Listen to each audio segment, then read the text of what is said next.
사도 신경으로 신앙 고백 드림으로 새벽 예배 시작합니다.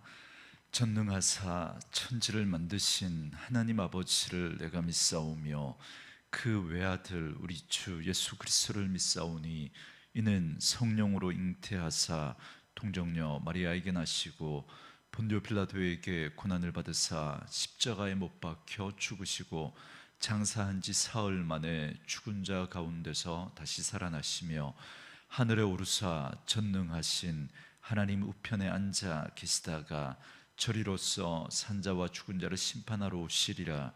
성령을 믿사오며 거룩한 공회와 성도가 서로 교통하는 것과 죄를 사하여 주시는 것과 몸이 다시 사는 것과 영원히 사는 것을 믿사옵나이다. 아멘. 이 아침에 우리에게 주시는 하나님의 말씀은 역대하 29장 20절에서 36절 말씀까지.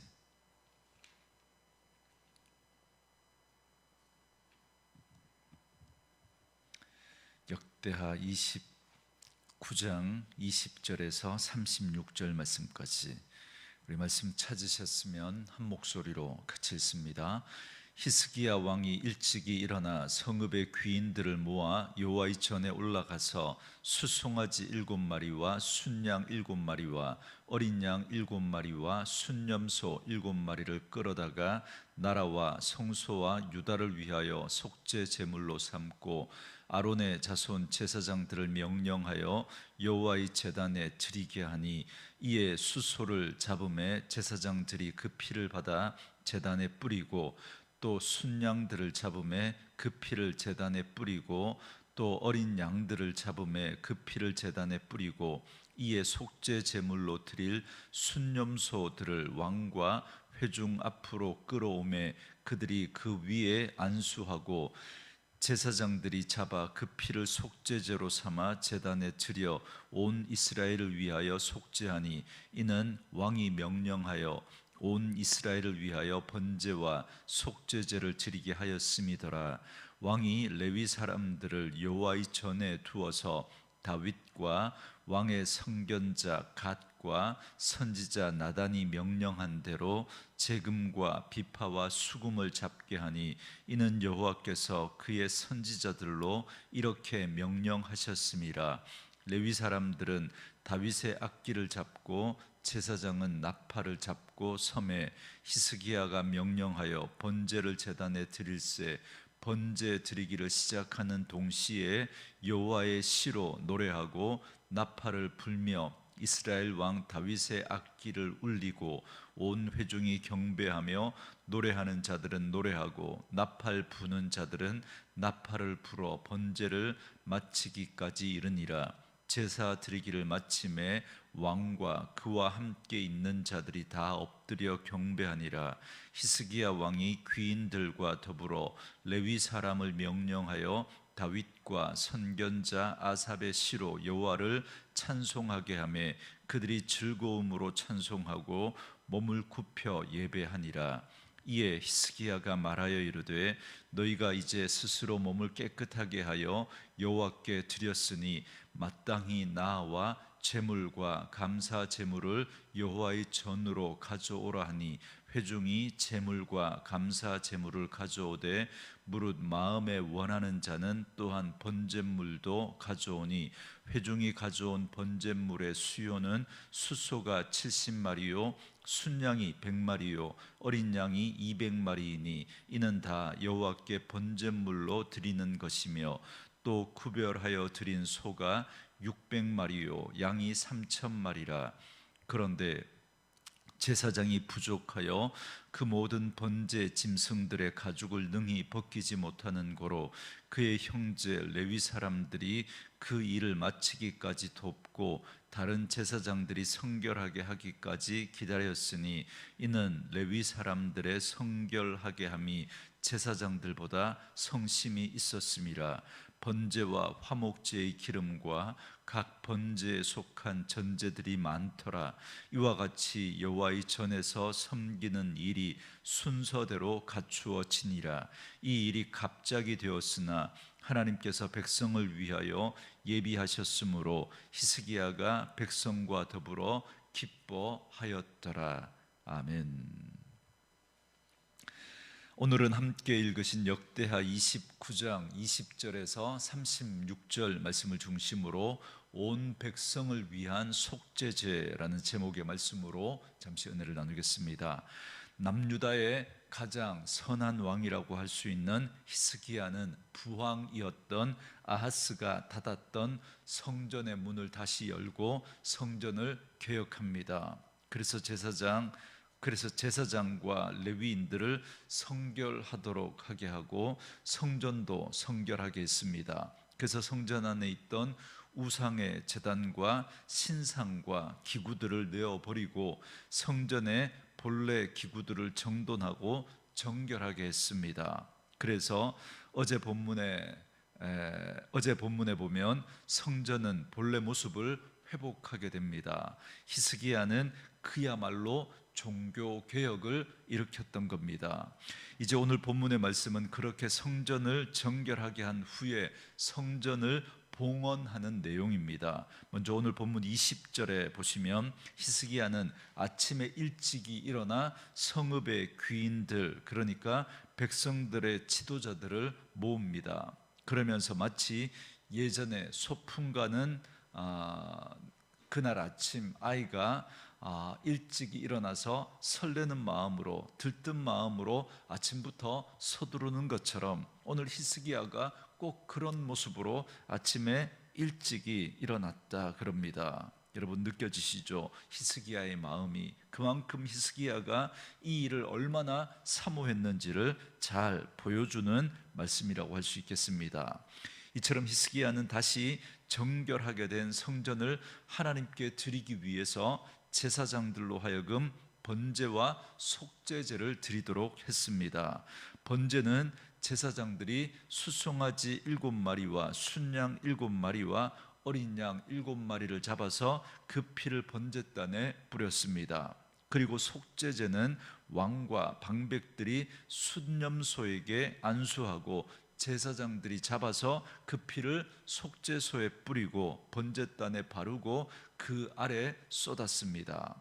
이 속죄제는 나라와 성소와 유다의 죄를 속함받기 위한 제사입니다. 왜냐하면 아하스 때, 히스기야의 아버지 아하스 때 국가 전체가 범국가적으로 우상 숭배와 불신앙과 배교 가운데 있었기 때문에 그렇습니다. 그래서 나라의 죄를 속죄받고, 그리고 성전이 우상으로 더럽혀졌기 때문에 그 성전의 모든 더러움을 씻어내고, 그리고 백성들도 우상 숭배로 범죄했기 때문에 온 백성의 죄를 사함받기 위해서 그래서 속죄제를 드린 겁니다. 그런데 이 속죄제는 우리 예수님의 희생적인 죽음을 통해서 죄를 용서받을 것을 예표하는 제사입니다. 그래서 우리는 이러한 구약의 제사 제도를 통해서 우리를 구원하기 위해서 미리 예수 그리스도를 약속하시고 예비하시는 하나님의 은혜를 이 속죄 제사 가운데서도 발견할 수 있습니다.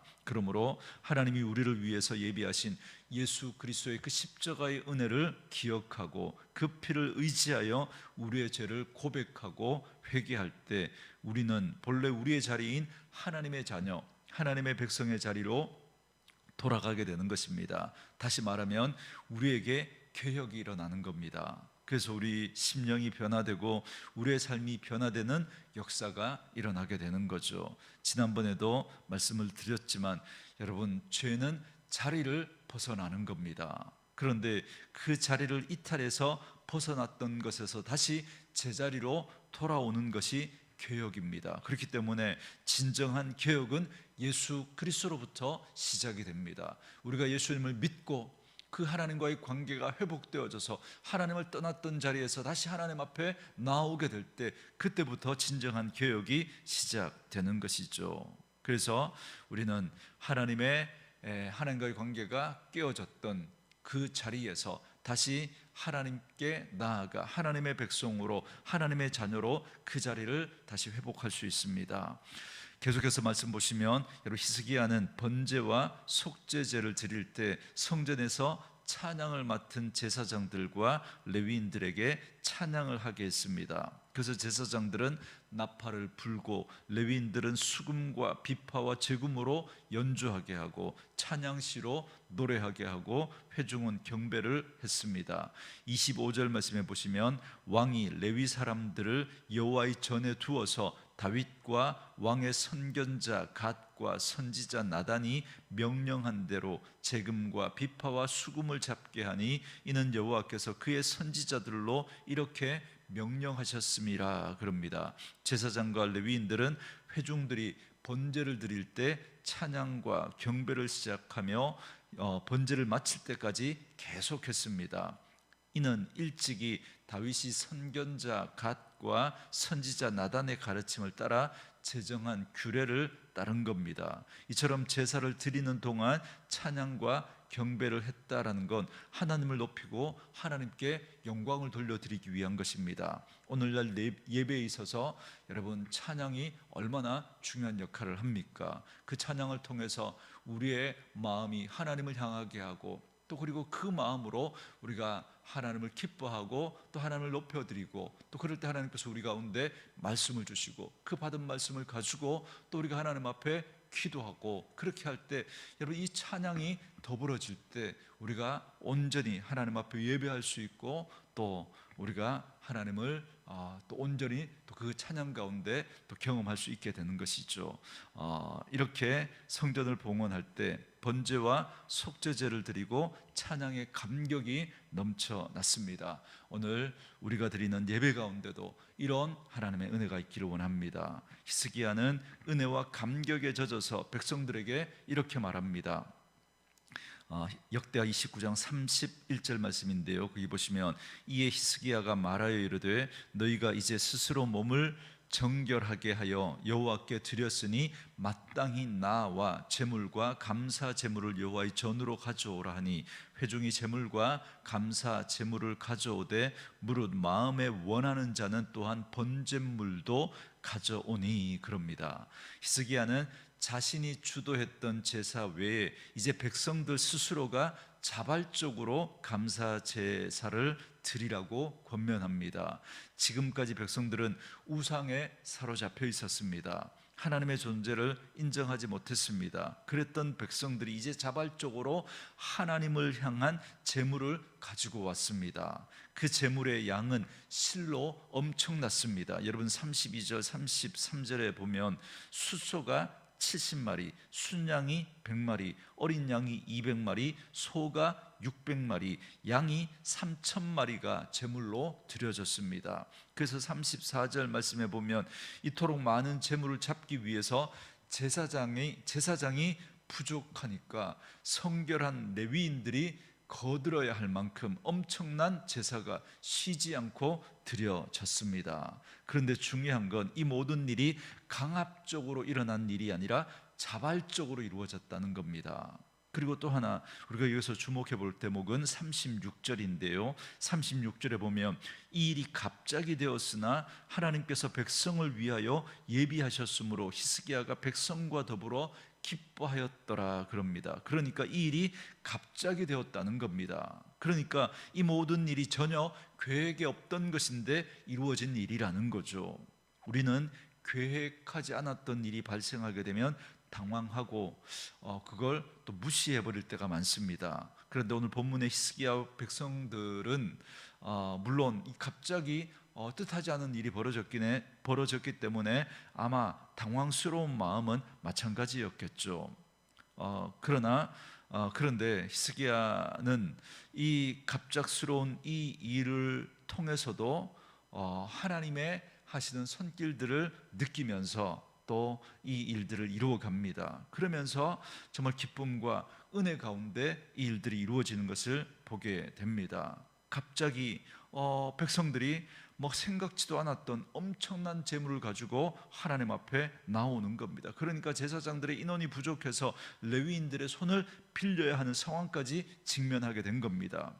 이럴 때 이걸 일로 생각했다면 힘들고 어렵다는 그런 소리가 나와야 하지 않겠습니까? 그런데 기쁨으로 시작했던 일들이 부담이 되고 또 힘들고 어려워서 또 이렇게 포기해 버릴 수도 있는데, 그런데 그 우려와는 달리 모든 성도들과 그 일을 맡았던 제사장들과 레위인들이 기쁨으로 은혜 가운데 잘 감당하게 됩니다. 어떻게 그럴 수 있습니까? 여러분, 다시 36절 말씀에 보면 하나님께서 백성들을 위하여 예비하셨기 때문이다 라는 사실을 알 수 있습니다. 그러므로 여러분, 우리가 인생을 살아가면서 우연은 결코 없다는 사실을 여러분 꼭 기억하십시오. 그게 좋은 일이든 아니면 내가 보기에 나쁜 일이든 갑자기 뜻하지 않은 그런 일들이 이루어졌을지라도 여러분, 그 속에는 하나님의 섭리가 있고 하나님의 예비하심이 있다는 사실을 여러분 꼭 기억하셔야 합니다.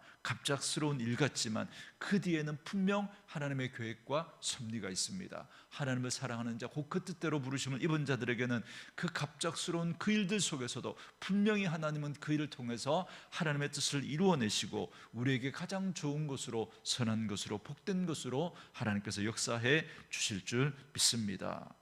이 사실을 우리가 믿는다면 여러분, 그 갑작스러운 그 일들 속에서도 우리가 당황하고 또 그렇게 그걸에서 부인하는 게 아니라 그 일들 속에서도 정말 하나님의 뜻을 바라며 우리가 잘 감당하게 될 때, 하나님 앞에서 바른 태도와 자세를 가지고 그를 감당하게 될 때 분명히 하나님께서 좋은 선한 그런 결과로 역사해 주실 줄 믿습니다.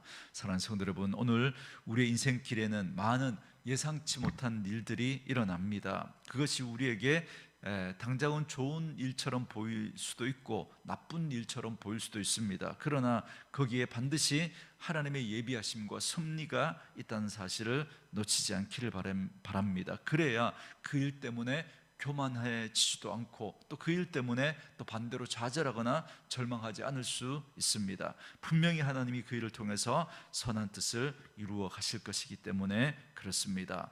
저는 오늘 우리에게도 이런 회복이 있었으면 좋겠습니다. 히스기야의 아버지 아하스 때 정말 온갖 우상 숭배로 나라가 국가 전체로 범죄했습니다. 성전마저도 그 성전 안에 우상의 그 신전을 만들어 놓고 정말 완전히 타락했던 그런 모습들. 그런데 히스기야를 통해서 새로운 회복의 역사가 일어나는 것을 보면서 오늘 이 민족 가운데도, 우리 한국 교회 가운데도, 우리 개인적으로 우리 심령 안에 또 우리 교회 안에 이런 개혁과 회복이 일어날 수 있기를 소망합니다. 그래서 많은 분들이 회복을 말하고 회복을 위해서 애를 쓰지만, 그러나 우리의 회복이 어디쯤 와 있는지 우리는 알 길이 없습니다.